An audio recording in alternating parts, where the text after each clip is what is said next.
so sorry.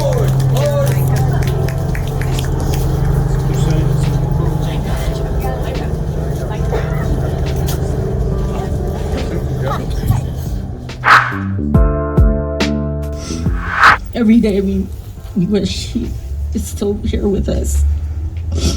And our hope is that the statue will be seen forever as a symbol of his life and his legacy. As Michelle has mentioned, when I had met Erik first, he was so involved in sports, loved sports all his life. And I used to tease him and say, do you really work for Metro, or do they have an ESPN division? Because you're just either doing sports.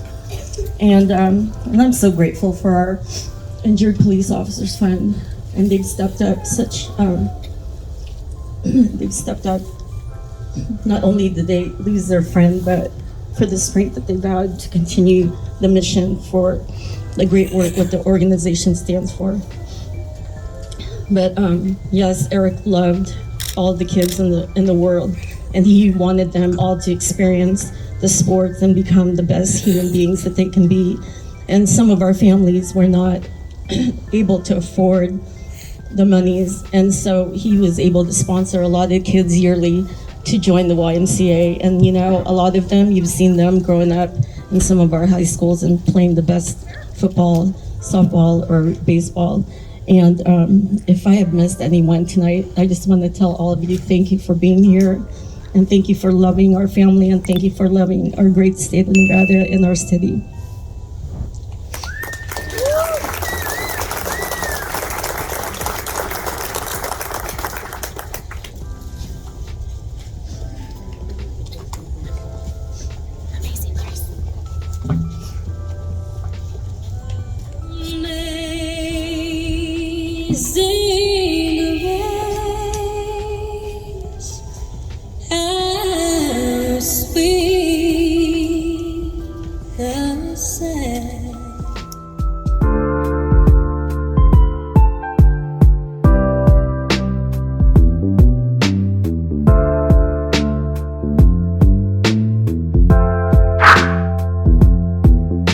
You would find within a world so often unkind, compassion and passion, and a kingly disposition, loyalty and friendship in tandem position, never ever giving up, no matter the mission.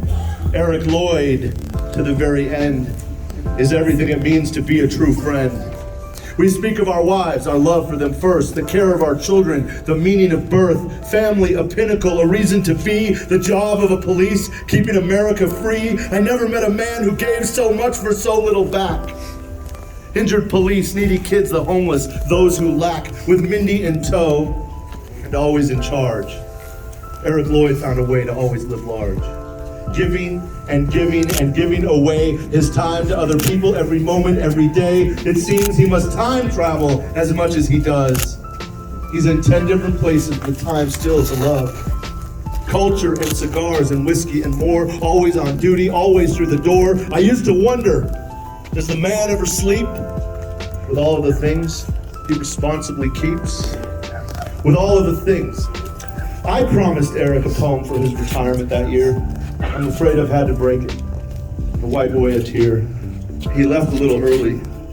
God needed him, it seemed. So now I'll have to settle for our visits in my dreams.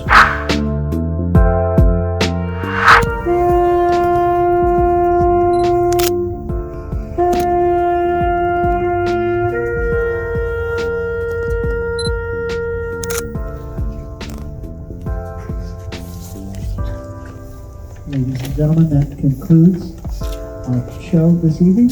At this time, ladies and gentlemen, you're more than welcome to enjoy. We have food inside. We also have coffee. And say and spell your name for the camera. Look towards the camera, I guess. Chelsea Stunkel, CHELSEASTUENKEL. I am the president of the Injured Police Officers Fund.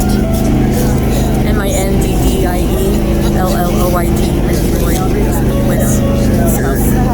You're talking about what's going on here today.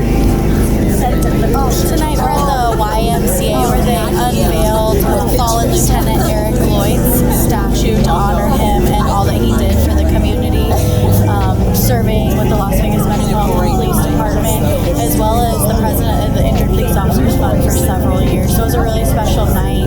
Community members came together, friends, family, and just an emotional time where we got to unveil this beautiful statue that's been in the works for well over a year, and it's out front of the YMCA, again, a community center, because he was really a community-oriented man, and we just got to honor him again tonight. And talk about the character of your husband, your husband. Well, he was a character. He was a gentle giant. Just really cared not just about his friends, and loved his family, and also loved all the children that he can help and support and just serve. Talk about how does it make you feel to see the statue come alive after being in the works for like a year? It's humbling, and it's emotional. You know, when you see people that really care,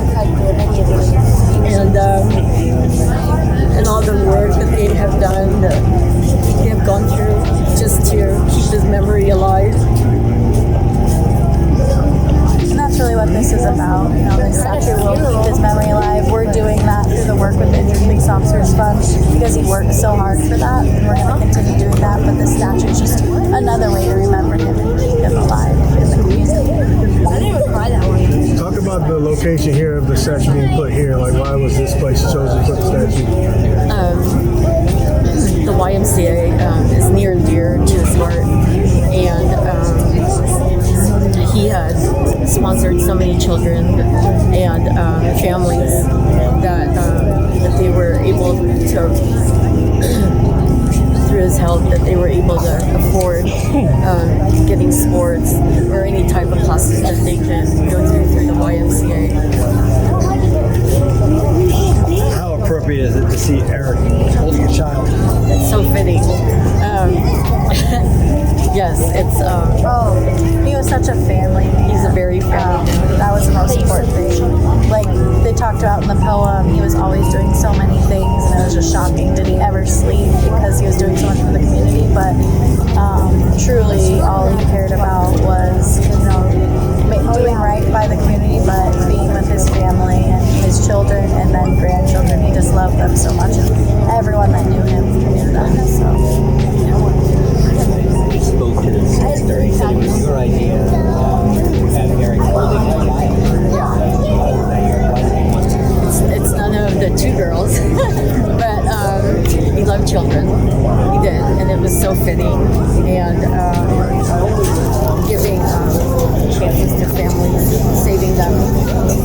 There's a story that when he was in narcotics, that he didn't like taking them to the shelters to where they would be fostered, but also, making sure that they came out of a bad situation and become a better person. Bye.